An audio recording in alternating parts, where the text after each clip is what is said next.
Comment devenir un chrétien toujours gagnant?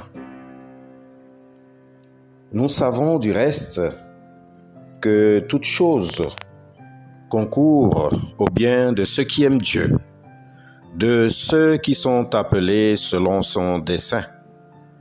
Amen. Romains au chapitre 8, le verset 28.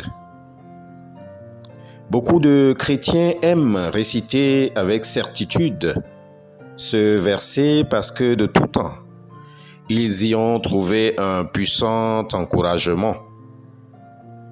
Mais ce verset parfois peut paraître un peu difficile à accepter si on ne perçoit pas bien sa finalité.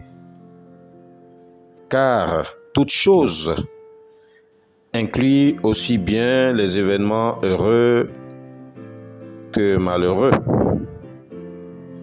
Ainsi, nous pouvons penser qu'un accident ayant occasionné mort d'homme, survenu avec un véhicule qui aurait pu faire sa visite technique la veille et négliger est l'œuvre de Dieu.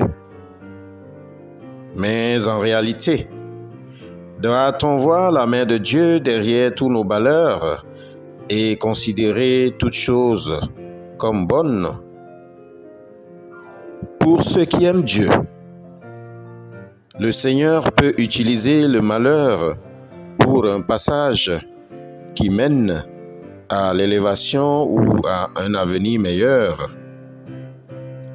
La preuve, le salut est entré dans le monde par un événement très douloureux, la mort de notre Seigneur Jésus-Christ, car c'était le plan de Dieu. La plus grande leçon à tirer de ce passage de notre méditation ce matin, c'est que Dieu laisse le malheur nous arriver lorsque ce dernier peut nous transformer et nous amener à nous rapprocher de Jésus. Beaucoup de croyants ont vu leur vie transformée de façon merveilleuse après un accident mortel, après avoir vécu l'épreuve de la maladie ou du deuil, après avoir vécu l'humiliation. Parfois, quand nous passons par des moments difficiles, nous devons nous demander quel bien en tirer. Car même dans la tragédie, Dieu nous ouvre une porte de bonheur qui n'est pas visible en évidence, tellement nous sommes focalisés sur notre malheur. Bien-aimé dans la foi, tout ce que Dieu permet dans ta vie est destiné à te rendre semblable à son Fils Jésus-Christ.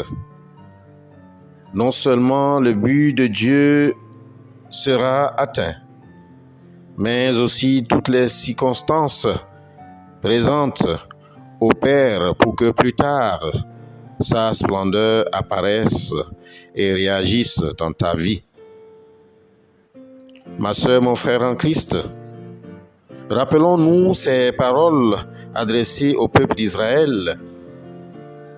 Car je connais les projets que j'ai formés sur vous, dit l'Éternel, projets de paix et non de malheur, afin de vous donner un avenir et de l'espérance.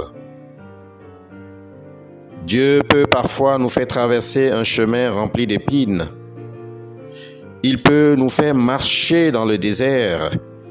Il peut nous faire passer par l'humiliation, à l'image de son Fils Jésus-Christ sur la croix, afin de nous éprouver, mais en fin de compte, pour nous faire du bien à la fin. Amen.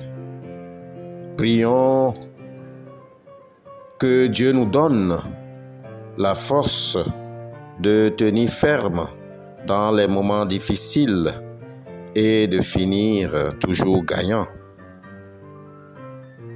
Notre Dieu, notre Roi, par ta parole, nous avons la connaissance de la vérité.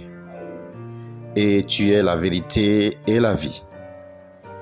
Accorde-nous cette vie sans fin dans l'obéissance et la persévérance sur tes pas. Amen. Soyez des chrétiens gagnants à tous égards à cette journée. Shalom.